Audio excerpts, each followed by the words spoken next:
जय श्री राम दोस्तों, आप देख रहे हैं YouTube चैनल ज्ञान स्टार प्लस। तो दोस्तों, आप सभी का हार्दिक स्वागत और अभिनंदन।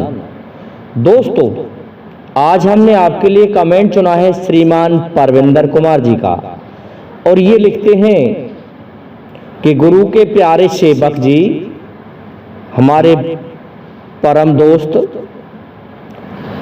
ये बताइए कि जब लक्ष्मण जी को शक्ति लगी थी, बाण लगा था, तो हनुमान जी संजीवनी लेने गए, और संजीवनी का जब पता नहीं चला तो पर्वत ही उखाड़ करके ले आए। अब वह पर्वत लंका में है नहीं, तो वह उस स्थान पर वापस कैसे पहुंचा?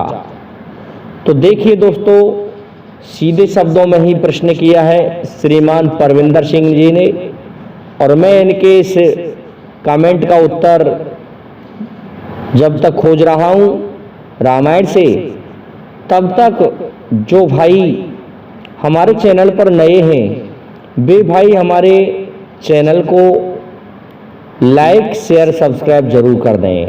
साथ ही बेल आइकन को भी प्रेस कर दें, जिससे कि आने वाले वीडियो का नोटिफिकेशन आपको मिलता रहे। दोस्तों, आते हैं मूल कथा वस्तु पर। देखिए, जब मेघनाथ और लक्ष्मण जी में घमासान युद्ध हुआ, तो घननाद के सभी अस्त्र कार्य नहीं कर पाए। हार करके घननाद ने लक्ष्मण जी पर ब्रह्मा जी की दी हुई उस शक्ति को चला दिया, जिसके कारण लक्ष्मण जी मूर्छित हो गए, और वैद्य सुसैन को हनुमान जी उठा करके लाए।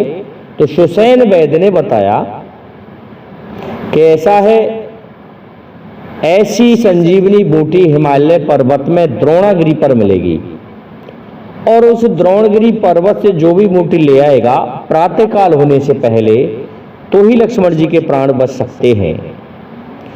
तो हनुमान जी दोस्तों हिमालय पहुंच जाते हैं, और उन्हें उस बूटी के बारे में पता नहीं चला, क्योंकि सभी बूटियां हनुमान जी को देख के एक साथ जगमगा उठी थी, खिल उठी थी, इसलिए कोई पहचान नहीं हो पाई। जब हनुमान जी को कोई पहचान नहीं हुई, तो उन्होंने उस पर्वत को ही उखाड़ लिया दोस्तों, जिसका नाम था द्रोणगिरी। अब द्रोणगिरी पर्वत को लेकर के हनुमान जी लंका में आ गए, और सुसैन वैद्य जी ने उस बूटी को ढूंढ करके लक्ष्मण जी को पिला दिया, और लक्ष्मण जी मूर्छा से जाग उठते हैं। तब सुसैन वैद्य जी ने कहा कि हनुमान जी, ये पर्वत आप वापस उसी स्थान पर पहुंचा करके आए। इस पर हनुमान जी कहने लगे कि अब इस पर्वत को पहुंचाने से क्या फायदा, इसे यहीं रहने दिया जाए। तो इस पर सुसैन वैद्य जी ने कहा कि ऐसा है हनुमान जी, इन जड़ी बूटियों पर कोई जाति विशेष का अधिकार नहीं होता, कोई वर्ग विशेष का अधिकार नहीं होता, ये मानव जाति के कल्याण के लिए हैं।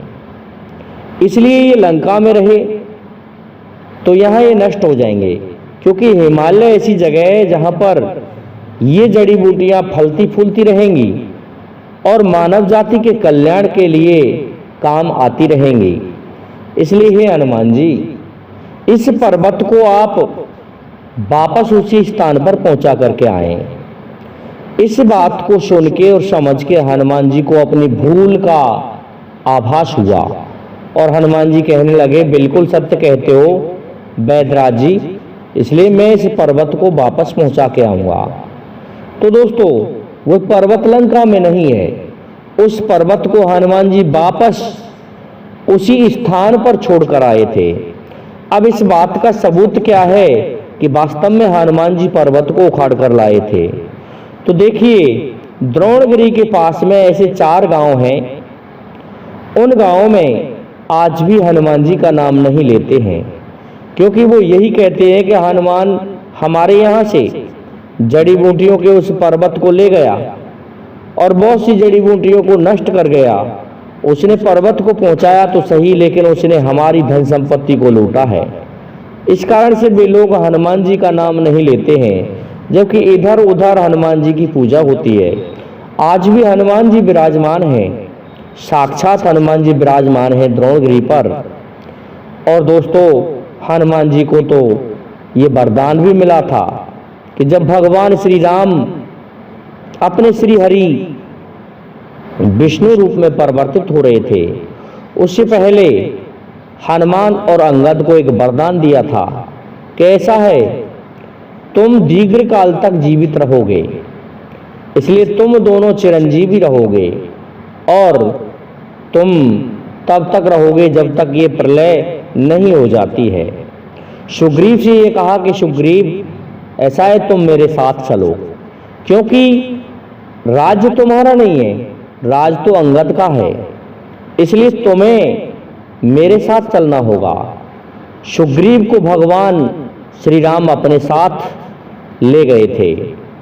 इसी प्रकार से जामवंत जी से कहा कि जामवंत जी, आप द्वापर युग में, द्वापर की अंतिम स्थिति तक जीवित रहोगे और तब आप हमारे धाम को चलोगे। इस प्रकार से ये कहा था। तो उन्होंने ये कहा था कि प्रभु, मेरी एक इच्छा बकाया रह गई है कि उस इच्छा की पूर्ति द्वापर युग में ही होगी। तो श्रीमान परविंदर सिंह जी, हनुमान जी स्वयं ही उस पर्वत को वापस पहुंचा करके आए थे, भगवान श्री राम और सुषेण वैद्य के अनुसार। तो ये मैं समझता हूं आपको आपके इस प्रश्न का उत्तर मिल गया होगा। तो आज के लिए इतना ही काफ़ी है। और आप सभी से मेरा निवेदन है, जो श्रोता हमारे सुन रहे हैं, कि अधिक से अधिक रामायण के ही कमेंट डालें, क्योंकि रामायण के कमेंट ही हमें पसंद हैं और रामायण के कमेंटों का ही हम उत्तर देते हैं। हो सके तो पहेलियाँ डालें, रामायण से ही डालें, अन्यत्र डालने की आवश्यकता नहीं है। यूँ तो हम धार्मिक पहेलियों का उत्तर देते चले आ रहे हैं और देते रहेंगे, परंतु हमारा ध्येय श्री राम, जिन्हें हम मर्यादा पुरुषोत्तम कहते हैं, उनकी ही कथाओं का गुणगान करना है। इसलिए दोस्तों, आप सभी से मेरा यही निवेदन है कि अधिक से अधिक कमेंट करें, हमारे वीडियो को लाइक, शेयर और सब्सक्राइब करें, साथ ही बेल आइकन को भी प्रेस कर दें, जिससे कि आने वाले वीडियो का नोटिफिकेशन आपको मिलता रहे। दोस्तों,